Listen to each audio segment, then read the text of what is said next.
Boa tarde, alunos. Dando continuidade à parte do modernismo, deixei algumas páginas indicativas na semana passada, né, enquanto a gente falou na primeira geração, que era ousadia e inovação.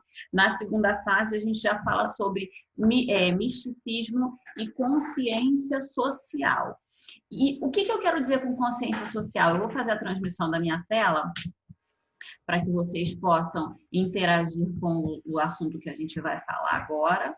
Tá? Então, assim, algumas pessoas, elas se confundem com relação a essa fase do modernismo, primeira fase prosa, ou segunda fase prosa, primeira fase poesia e tanto faz. Mas, assim, em detrimento de qualquer coisa, a gente já falou da primeira fase do modernismo, que é prosa e poesia se confundindo, e agora a gente fala da segunda fase, e a gente vai dar uma ênfase maior a esse contexto histórico, às características principais e aos autores e às obras dessa época. Tá?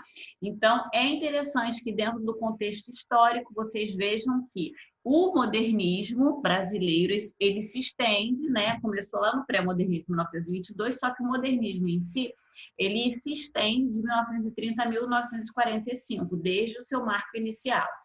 Então, a gente vai dar uma visibilidade maior a Carlos Drummond de Andrade, tá?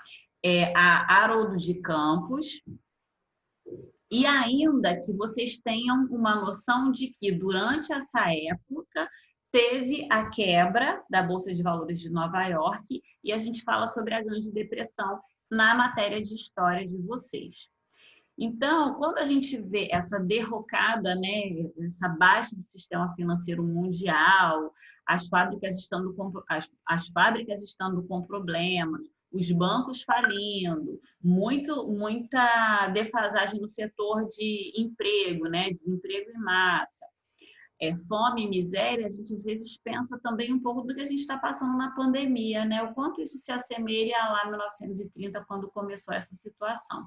No Brasil, a gente vive a República do Café com Leite, que é justamente os cafeicultores de São Paulo e os criadores de gado leiteiro de Minas que se revezavam. E a gente fala que a República Velha também estava em crise. Então, em 1930, ocorre a Revolução, que leva Getúlio Vargas a um governo provisório dentro do nosso país. No entanto, não vou me prender muito a essas estatísticas históricas, mas é interessante que vocês tenham uma noção muito maior do setor literário do que do setor político, né, da cerne da questão aí. Então, em 1930, existe essa, quando a gente fala em irrupção é uma ruptura nesses novos romancistas, tá? E ainda assim, surgem as editoras novas e grandes que publicam romances inovadores do Nordeste, então a gente já vê uma vertente aí lá do romance regionalista, tá? E a população do Brasil chega a uma quantidade enorme em milhões de habitantes. No entanto, há um embate muito grande com a questão de analfabetismo dentro do nosso país. Em 1934, é inaugurada a USP, tá? Que é a primeira universidade do Brasil, e em 1935, a Universidade do Distrito Federal, em Brasília. Então, entre 1936 e 1944, aí, 1944, a gente vê que há um crescimento de editoras no Brasil, tá? Que chegam a produzir uma quantidade imensa de títulos, cerca de 20 milhões de exemplares por ano, isso é muito legal. Nós podemos perceber que os modernistas nessa primeira fase, né, Mário de Andrade, Oswaldo de Andrade, eles continuam muito intensos, né, dentro da imprensa, como autores dessa nova geração, e ainda trazem junto de si Raquel de Queiroz com eles. Vargas, em 1937, inicia a ditadura militar no Brasil, que dura até outubro de 45, tá? Quando existe uma baixa nessas pressões e Getúlio renuncia ao cargo. E quais são as principais características que a gente pode visualizar dentro do modernismo? O modernismo, gente, ele foi caracterizado no campo da poesia por esse amadurecimento, ampliação das conquistas dos primeiros modernistas. E que conquistas foram essas? de um escrito muito mais voltado para questões nacionalistas, questões ambientais, essa consciência social. De 1930 a 1945, a gente vê que essa poesia que foi conquistada, ela se consolida, tá? Os horizontes temáticos dela são ampliados, são alargados dentro do Brasil, e ainda há essa retomada de elementos simbolistas que a gente fala, né? Por esses grupos que a gente fala dos os manifestos que eles foram criando para colocarem isso cada vez mais em voga no Brasil, cada vez mais evidente. Quando a gente fala de alargamento do campo temático, né, a gente vê que existem alguns temas que são mais enfocados. Tá? Amadurecimento dessa poesia modernista, essa mistura do verso livre com as formas tradicionais, a temática cotidiana com a temática histórico-social e ainda uma revalorização dessa poesia simbolista.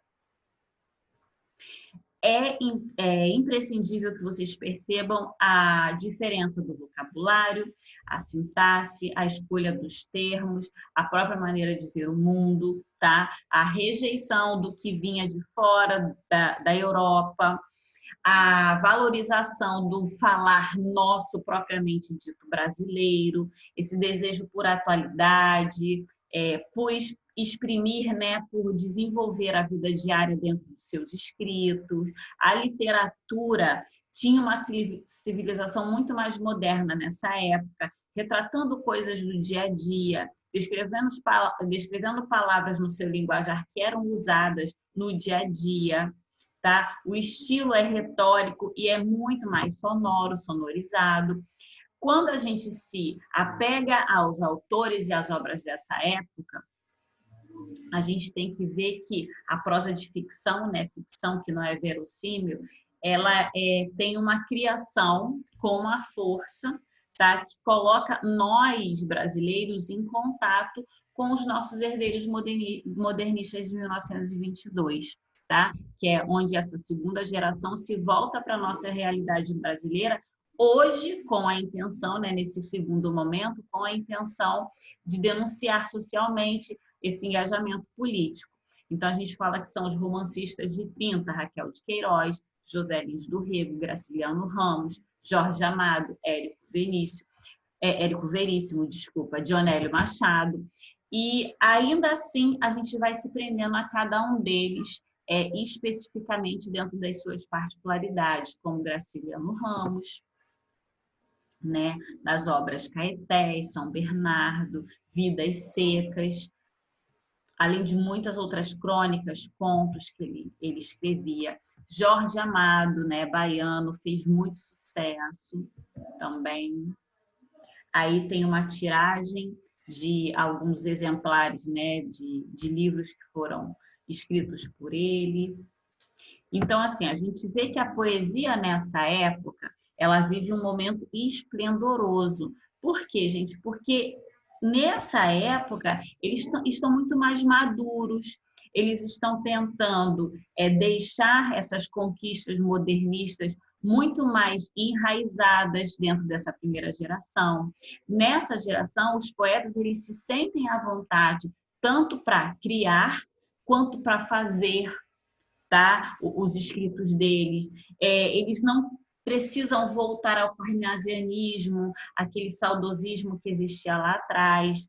Então, assim, autores que a gente vai ver muito da poesia nessa época são Carlos Drummond de Andrade, Murilo Mendes, Jorge de Lima, Cecília Meirelles e Vinícius de Moraes. E ainda assim, vamos passando por nuances de alguns outros, tá? Deixando eles cada vez mais retratados, mais afixados na nossa mente, para que a gente possa reconhecer a importância da nossa criação reflexiva, da nossa criação crítica dentro dos escritos desses autores, tá? Aí, ó, algumas obras de Drummond, Vinícius de Moraes, né, que cantava junto com Tom Jobim também. É uma caricatura dele. Então, aí tem uma bibliografia para vocês, caso alguém queira consultar. Deixa eu voltar para cá, ver se a minha imagem aparece, que a minha imagem vai e volta, voltou.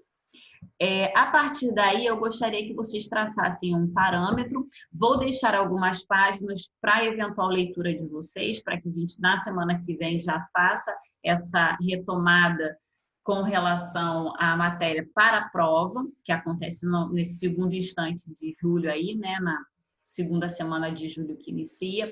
Façam as anotações, escrevam as dúvidas e a gente sana elas durante a aula no Meet. Abraço, gente. Tchau, tchau.